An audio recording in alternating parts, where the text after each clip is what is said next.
Hi everyone, welcome back to Akabulan First of Generations. We love you guys as always. My name is Denisha. My name is Anthony. And first of all, we want to say thank you. I think Thank our you. channel grew by 130 subscribers. Oh, awesome. Just in the month of February. I know we told you guys we wanted to hit that 1,000 mark. We didn't quite hit it, but keep sharing. If you're new to the channel, make sure you subscribe, hit that notification bell so that you can be notified whenever we release new content. Yes. Anything you want to say before we do the No, topic? I'm ready to get right into it. All right, our topic today is you can't have Ghana without Ghana problems. That's right. Want to elaborate?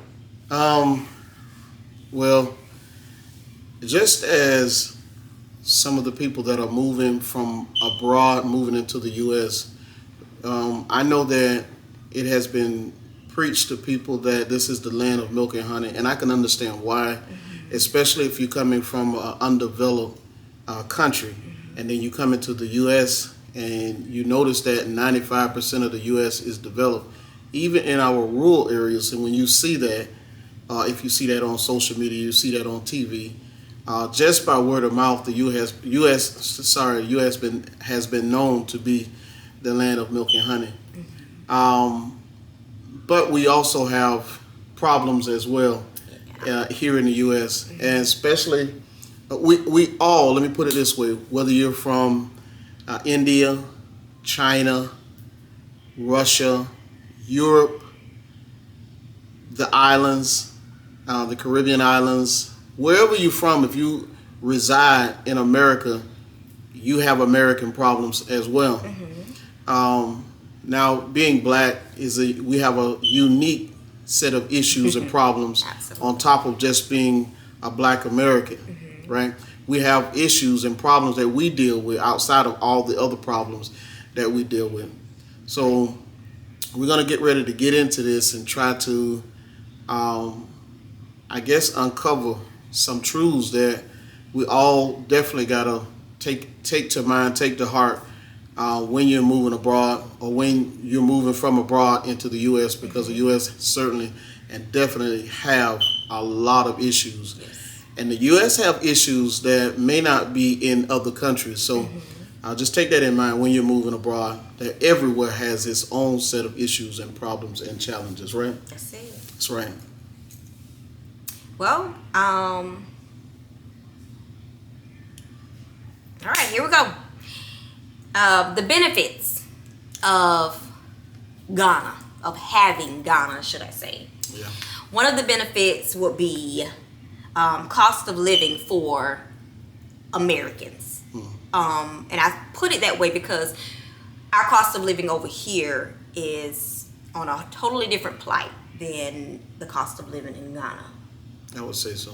As an American, and I stress as an American because I understand that as a Ghanaian, there's a different feeling as it relates to a cost of living in Ghana. Just as us traveling to Ghana, there's a different feeling with Americans' cost of living in Ghana. So I just thought I had to break that down. So you want to elaborate on that? Well, I think you're comparing apples to oranges. Yeah. In a sense, to when you're actually doing pros and cons with Ghana or the whole of Africa, I want to say, versus the U.S. I want to say we make more money here in the West, but we spend more money here in the West as well to actually afford the Western type of lifestyle that we all have acquired when we live over here in the West. Doesn't mean that the West is better than the East or the North or the South or whatever it is. Right. It doesn't mean that. It means that we have been accustomed to having certain amenities and certain qualities of life. Doesn't mean the quality that we're after is the best quality. You understand? So That's the point I was trying to make. is that the point? Yeah, you actually broke it down better than I did. Right. And I want to say that even though we make more money, we work harder and we work longer. Yes. And we work under stress and I don't know if you would say duress or whatever, but we work under a lot of pressure, and we work to pay bills. 95% of the time, we're concerned. Our life is encompassed with when is this due, when is that due, and it wears on your mental health over an extended period of time. So you're comparing apples to oranges. Now, I want to say, and we want to just use Ghana just for reference. If you're in Ghana, you may make less money, but your cost of living is a little lesser, as cheaper as well. And your food, you've learned to live a certain kind of way, and your food doesn't cost a lot as well. Your electric bill doesn't cost a lot. Your water bill may not cost a lot. So, and then you were talking about the stress that we're under over here. It seems like Ghanaians are so much at ease when it comes to work. It's definitely an island type of feeling. Yeah. When you enter into a country, especially in West Africa, for me, it's an island type of feeling, like a laid back type of atmosphere. Nobody's in a hurry. Right. And when they conducting business, if you go into African countries, I want to say all of African countries, because I haven't been to all of African countries. You can only reference Ghana. Right. Don't get in a hurry. If you go to one building trying to get municipalities trying to get something done, they may send you to another one, and then another one from there to there, and that's just the way they do business in Ghana. A lot of the things in Ghana are done manually and not so much digital like we handle everything in the West. We have a system that's been actually in use for a very long time compared to a lot of the other countries. But I want to say this: to every problem, there's always a solution. Yes. So no matter where you live at in the world, if there's problems, there's a solution. Now, whether the government wants to work with the citizens to bring about a solution is another case. So, just wanted to bring that about when we're talking about in comparison, because basically that's what this video is about, right? It's about it's not comparing. It's not really comparison. It's pros and cons. Because we want Ghana. You know, Right. a lot of us want Ghana. We want Africa, right? But we don't want to take the good with the bad. Right. We don't want the problems. Right. Right. So we want that laid back feeling. We want that peace of mind. Yeah, all the benefits. But we don't want any of the challenges that may face us there. And that's what you hear a lot when you listen to social media, that people get there, and then some of them say, well, we tell you the good, bad, and the ugly. And some of them some channels are just to show you how beautiful Ghana is. And then there's some that show you all the bad about Ghana. Of what their perspective on Ghana. Right. I just want to piggyback off of what you just said about cost of living. And it's just something simple to know that wherever you go, you're going to have your main cost of living. And that's shelter, water, and food. Those are the major ones that you make sure you want to have. Somewhere to stay, something to drink, and something to eat, right? We know you got to have clothing, electrical, etc., etc. But these are the main ones that you have. And you will have them no matter where you go in life. So it's not like you're trading one thing for something that's not there on the other side. It's always there.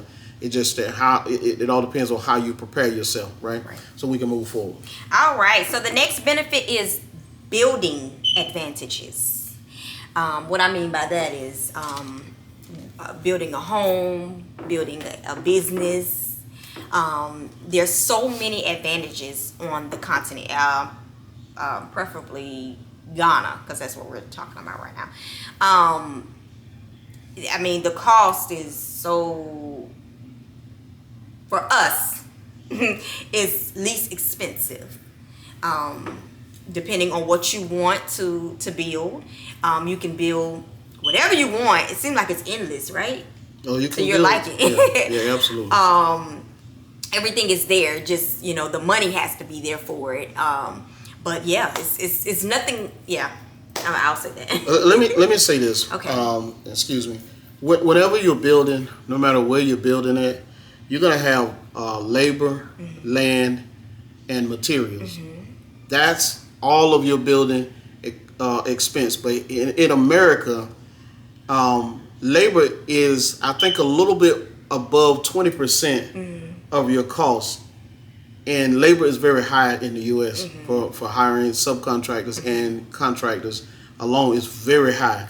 And whatever material you have, labor probably going to match that here in the U.S. or go a little bit above that cost. And so you have that. Now, I want to say in Ghana, you have the same thing for land, labor, and materials. But the thing in Ghana, and we're only speaking from a Ghanaian, just because we've actually searched out and researched, but your land is going to be considerably less than in the U.S.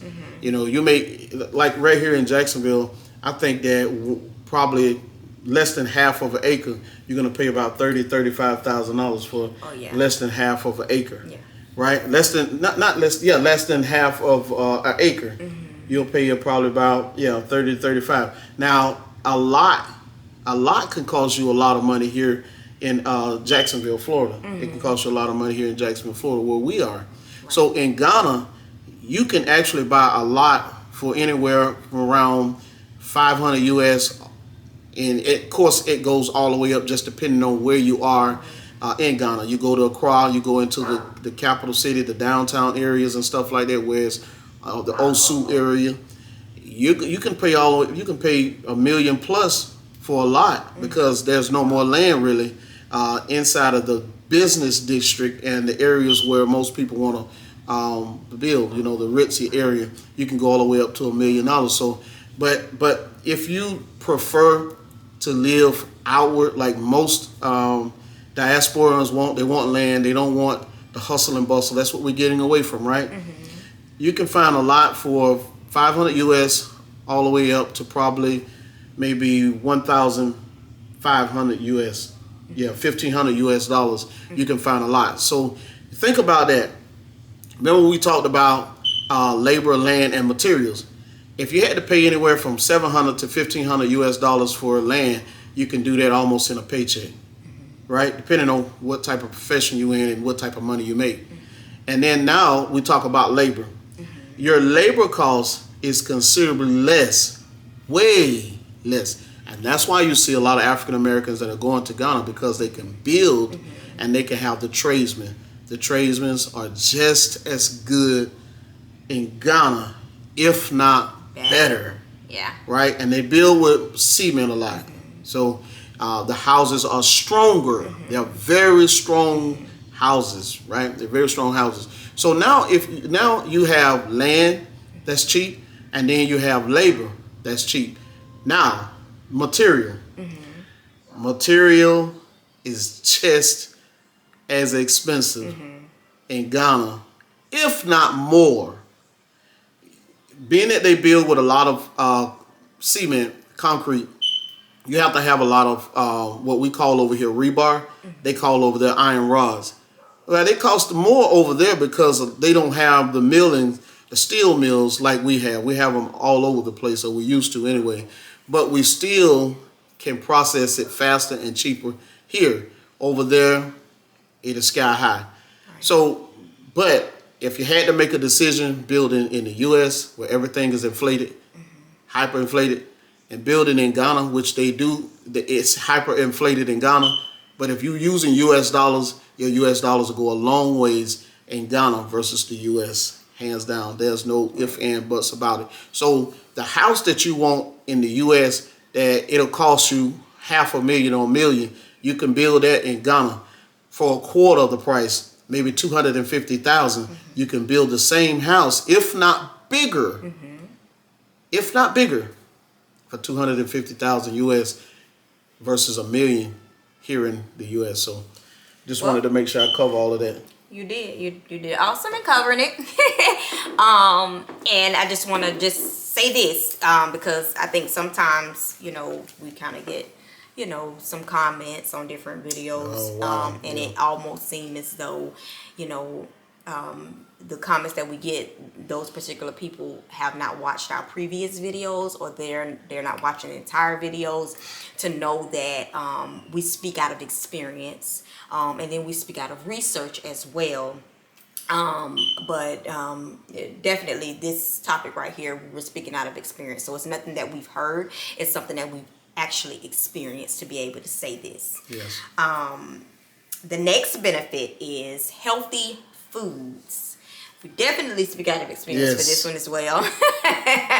Because every time we go to Ghana, we experience a difference.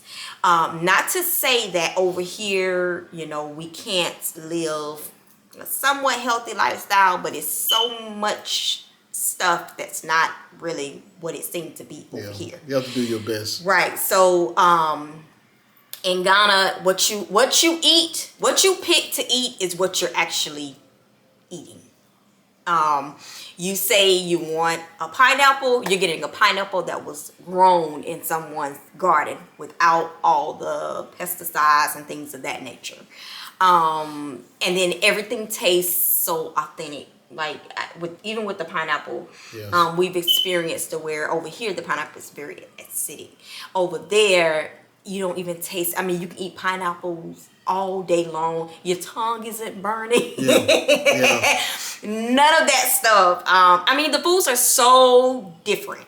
And just to say this, because I know there's someone out there right about now that's saying, well, why don't you just move over to Ghana then? You don't like America, just go over to Ghana. Don't you worry, our plans are to do that one day, okay? Right. And I don't want people to think that we don't like the land that we was born in. We just don't like the things that happened to our ancestors, and we don't like the things that are happening to us right now. Right? And we're just making a wise decision on what will we become in the future as a people, right? As a family, right? And our children. So we're making the best decision, not just for me and my wife, but we're making the best decision for our children's future, right? And we understand that we can't do it here. Right. It's okay if everybody that watched this video, if you can do it in America, Do it. I salute you. Yeah. Do it in America. But we're only talking for a small amount of people that are watching, that this message is to encourage you, leap forward, and do it. That's it. Right? Do it. That's it. And if you look, you can always come back. If you don't like it, you can always come back. And we've counted the cost. Definitely, you know? You have to count the cost. Yeah, we weighed some things as well. I think the last time we were there, we wrote down the pros of Ghana. We wrote down the cons of Ghana. We wrote down the pros of America. We wrote down the cons of America. And for us, just the holisticness of living outweighed America. And I'm talking about in Ghana. It outweighed America for us. Yeah. That may not be for everybody. That's not everybody's story, but it's ours. Yeah. I mean, if you want to work until you 80 years old, 85, and they're trying to up the and still don't have enough to make it, because at retirement age here, everything is still going sky high. But I like to say this about the food. I want to say, just to kind of sum it up, when you go to those African countries, a lot of the food is from the ground to the table. You know, absolutely. You don't have to worry about the preservatives. You don't have to worry about the over processing, and you don't have to worry about the adding all of those additives to the actual food. Right. All right. Another benefit is stress-free. I think in Ghana you can kind of control your level of stress a little bit more than you can over here. Of course, things are different. Things that stress us out over here won't stress us out over there, but things that stress us out over there may stress us out over here. Right. I mean, just the stresses over there, I think, deals with, because we got to realize we've been over here so long. This is all we know. Right. And the way we do things here, we somehow think that it's always the best way. And when you go over there as an American, as an outsider, or as a foreigner, you start thinking, why didn't they do it this way? Right. Why aren't they doing it like we do it? And Seems you like got it'd be to so much faster. right. And that may be the case, or they just don't want to do it that way, and you just got, if that could be a stress to you if you let it continue to eat at you, and why they're not doing it this way, why, and then you get into that westernized mindset, and that's the thing you gotta cast away, because if you take your westernized mindset over to Ghana, you're gonna be in trouble, and you're gonna miss this place. And I think that's when you see a lot of people that don't cut the mustard over there. And I say don't cut the mustard as if things, the issues that trouble them so much they come back. It's because that mindset, the mentality of the West has overpowered them and say, I can't do it no longer. And we're not talking, and we're not downing the people that can't do it, because if you can't do it, you can't do it. There's no crime in, there's no failure in that. You tried, and we salute you because you tried. Right. But in terms of talking about stress, there are some stresses in Ghana. But as we're talking about our experience and we can do that. Yeah. And we'll deal with it as it comes. But the stresses that are each quarter, each 6 months in a year, the changing of the laws, the changing of this, the changing of that, it's getting out of control.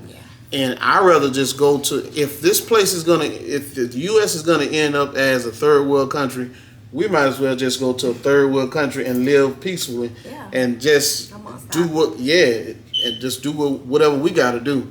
Because this place, and I mean, we're not gonna get into the politics of it and get into everything that's happening here, because we'll be here 100 years talking about all the problems that's in the U.S. and things that we can straighten in the U.S. But there is some stresses on both sides, but it depends on, I guess, your viewpoint. Yeah, absolutely. All right, you want to talk any more about benefits? Because I'm going to move on to the cons. Let's move to the cons. All right. I think we may have mentioned some cons along the way, but we can go on to the cons. Remember, you can't have Ghana without Ghana problems. You can't have it. Number one thing that everybody talks about when they visit Ghana. Potholes, gotta be. The infrastructure. The infrastructure, yeah. Because you in the car, you riding along. Yes. Now that's not everywhere, because we noticed that in some of the areas where that people had the mansions and the palaces and stuff like that, that the infrastructure were a little bit better. Yeah. But when you get away from those specific areas, you understand that there are giant potholes that will tear your car a piece if you're not paying attention to that. So you're going up and down in the road all day long, and so you understand that. Do you remember one time we visited and we were in that cab, the taxi, and the taxi was so small, and we rode in a pothole, and a pothole consumed the taxi. Right. Yes. Yeah, that was fun. But one of the areas that we talk about a lot amongst each other is Takoradi. I love how Takoradi is just, there's this one area that has houses. I don't think we went through the whole, it's just like when you first enter in Takoradi, remember it has all those houses and the streets are paved, and the sanitation is running. Yeah, it's so manicured in that area. It looks as if someone had street planning before that neighborhood was actually put together. But in that particular neighborhood, and those that live in Takoradi, you can probably attest to this, but there are more foreign people there, and not immigrants, but foreign people that live there in a lot of those areas over there, and you'll see that maybe they have brought their foreign mindset and foreign street planning with them when they built, because some of the houses looked like they had been there for a long time, but well manicured, well taken care of. We saw the garbage truck running up and down the streets, and I was like, wow. Which here's the thing, it's not a bad thing to bring your Western, Western or foreign, of what you're used to make you comfortable, and to make the area looks better. Right. Because I mean, hands down, we're not used to riding down the street and seeing piles of trash, garbage piles. We're not used to stuff like that. So it's only, right, it feels right to us to pick up the trash, make our area look like what we're used to. So it's not a bad thing to bring that part with you. And this is not to discredit the people of Ghana and the municipalities, those are people that over, but I think that planning can be better and also get involvement with the community. Absolutely. Because, yes, there are large trash dump sites that no one comes in and collect the trash and go and expose of the trash. That happens in Ghana. That happens in more places than just Ghana. So we're not beating Ghana over the head, Right. but here in the U.S. you will almost never see the trash pile up like that to that extent unless there's something going on with that particular community. So what we're saying is I think that government needs to merge with the community and find a successful solution to actually deal with that problem because it can be dealt with. And I think that a lot of times with the community, they don't have the financial backing to be able to do anything other than just to work their business, right? Because I want to say 90% of the Ghanaians don't work for government and they don't work for state government or however, but they work for themselves. Right. So they don't have the time nor they have the finances to be able to tackle on a problem such as that. So for those that are very adventurous out there in the West or are in foreign countries that want to come there, that is a business all by itself. And we're saying that is that if you can partner with the government, I don't know if that's going to happen, but if you can partner with the government to come up with a solution, it'll employ people, it'll take garbage off the street, and it is a way to turn garbage into dollars. You just got to figure that out. I'm not going to give you the recipe to that. And I wanted to say that you said it, bringing all parties together. It takes more than one person to be able to do something like that. Absolutely. So everybody would have to work collectively together in order to be successful in something like that. That's right. The next thing, a con. The government being so far behind in different things. It slows up the process of getting things done in a timely manner.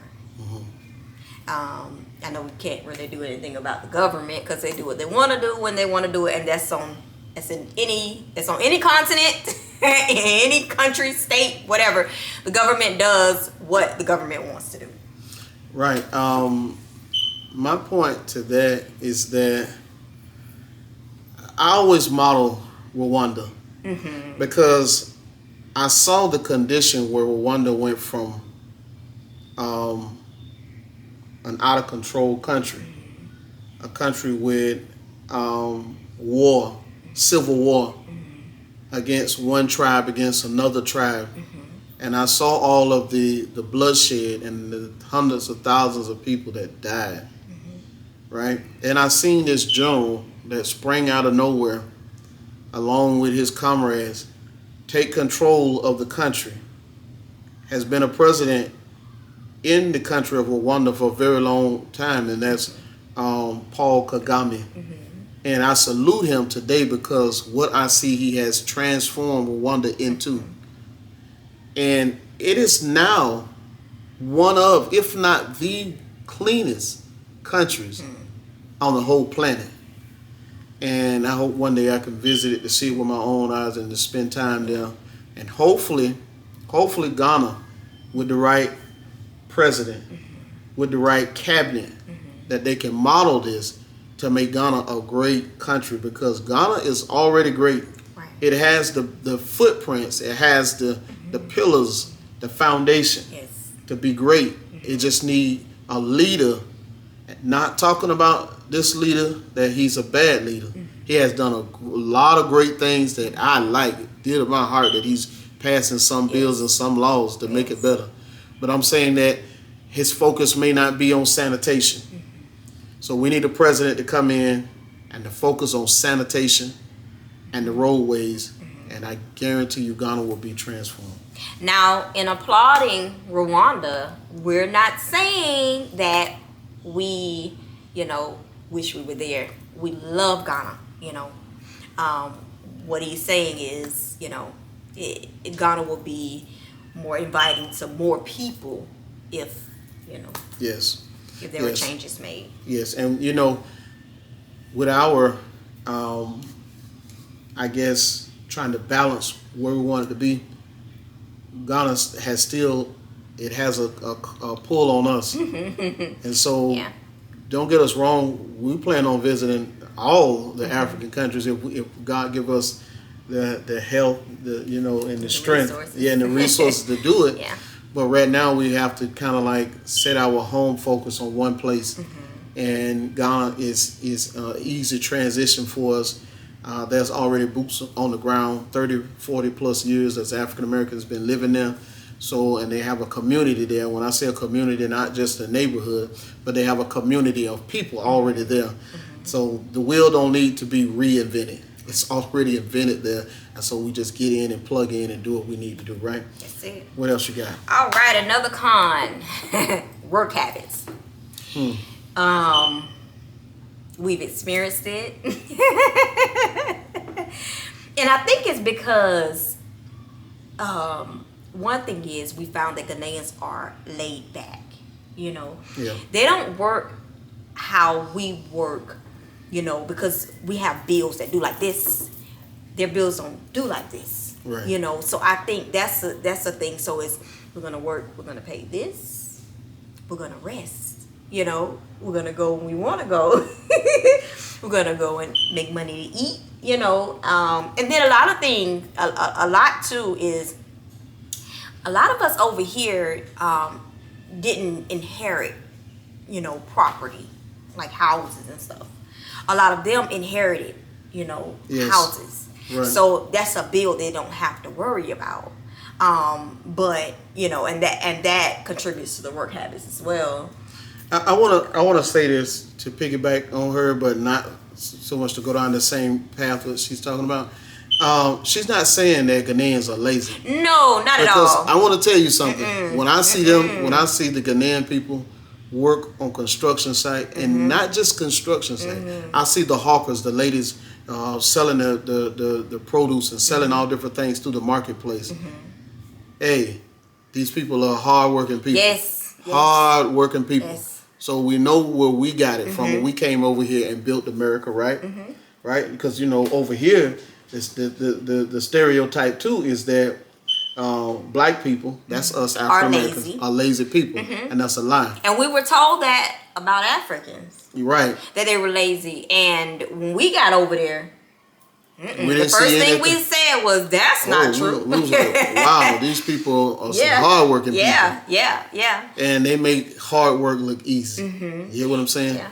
But when I was talking about work habits, I was referring to well, I didn't want anyone to think that we were saying that. No. I was referring to our experience with Oh, builders. okay. Yeah. That's a whole other thing about. We may as well just move on. We'll move on. But just to clear the air, no. Our people are hard-working people. Yes. Everywhere we go. All right. So the next con is accountability for errors. Well, yes, accountability for errors in building is, if they make a mistake, it's your mistake, and you're gonna have to pay for it. Because if you think about this, if they make a mistake in building, let's talk about just building here. If they make a mistake and the wall was supposed to be 5 feet forward and they put the wall 5 feet back, if you got to tear that wall down, they'll tear the wall down. But you're going to pay for the mortar, you're going to pay for the sand, you're going to pay for whatever it is it takes it to get back, and you're going to pay them to do it. So just now, that's our experience. I'm sure there's hundreds of other people that have the same experience, and I see, and there may be some people, so you don't try to come for us, right? there's some people that say, well, I don't have that testimony, I made them fix it, and I'm not paying a dime. Yeah. I get it. Yeah. Hey, we applaud you for that. Yes. Hey, you are a soldier. Teach me how to be a soldier. Yes. But when you're trying to move forward, and people want to lay down on you and say, wait, we're not doing it, then you got to go ahead and do what you got to do. Why? Because at the end of the day, how much is it worth to us to get the job done? You see, and so sometimes you may have to do what you got to do. you have to dash them a little bit more to say, hey, let's get this done. How can we move forward? You know, and that's the main thing. You know, cultural differences and the way we do things. You're talking about 4,000 to 5,000 mile difference between how we both was raised up as a people, but we still can come together to get over the pros and the cons and all these issues and problems that Ghana have in the U.S. When we come together, man, we just need to be family. Yeah, right? Absolutely, because that's Just what be we family. are. We're At the family. end of the day, We're family. we're family. We love the continent. Like my husband said, we haven't been to all of the countries, but we definitely love the continent itself. I mean, just the feeling itself of being there. So we did this video, Can't Have Ghana Without Ghana Problems, you know, to help promote the fact that you can't, you know, be in La La Land and think everything is just going to line up the way you're used to it lining up if you're from a whole nother continent, if you're from the U.S. You're or looking wherever. for perfection. Right. You can't, no. You don't have perfection here. No, right. And it's how grandiose or wonderful this country may be in your mind, it's not perfect. And it got a lot of errors. I think it's different levels to everything. Yes. And you just kind of got to, like we said before in other videos, you have to watch your perspective of what you're going to expect, what you're going to the continent to want to expect. You have to wash that out and open up your eyes when you get there and just know that what I see is what I get. You know, you being one person, you can't turn everything around. I mean, that's like over here. We for years and years we've been taught a certain way. You know, over there for years and years things have been going on the same way. So you can't expect to say, "Hey, we do it different over in the West." Well, you're not in the West. You're in somewhere totally different. So, go ahead. I want to say this before we close it out. Is that the first time I visited, I asked my wife. I said, "Well, I saw it all. I saw it all the first visit, and we stayed like I think 2.5 weeks. And I looked over at my wife and said, I can do this. At that time, she was not sold on it. But let me tell you why I wasn't sold. I wasn't sold because it looked like I couldn't do it. I think most of my pull was I've never lived anywhere out of the state of Florida. I never moved anywhere out of Jacksonville. So my pull was, I mean, I don't know if I can live somewhere else. That was my pull. Right, and I think also your pull was just being able to move away from your family. Yeah. You know, me, I've always kind of moved around, not so far, but I've always left my home, and I'm not from the city of Jacksonville. However, I am a Floridian. I'm actually more central Florida guy, and native. So I was used to kind of moving around a little bit, and I understand that sometimes you grow a lot when you stretch your territory. And I was sold on it. Again, I was sold on it. I had to wait for my wife, but I think the next time we visited, and after she looked around and she counted the costs, count the costs, guys. Make sure you count the costs, and make sure you add up right.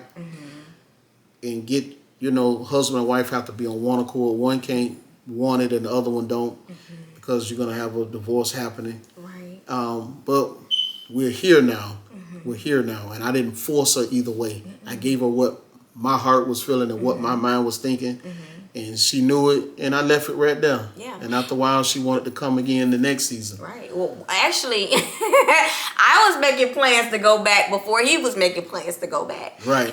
So it wasn't a forced thing. He told me what his heart felt, and my thing was okay, you know, of course I prayed about it, because I know that, you know, I can't allow my emotions to get in the way. And, you know, my eyes began to open up to some stuff, and I began to realize, you know, that this will be a good move, you know.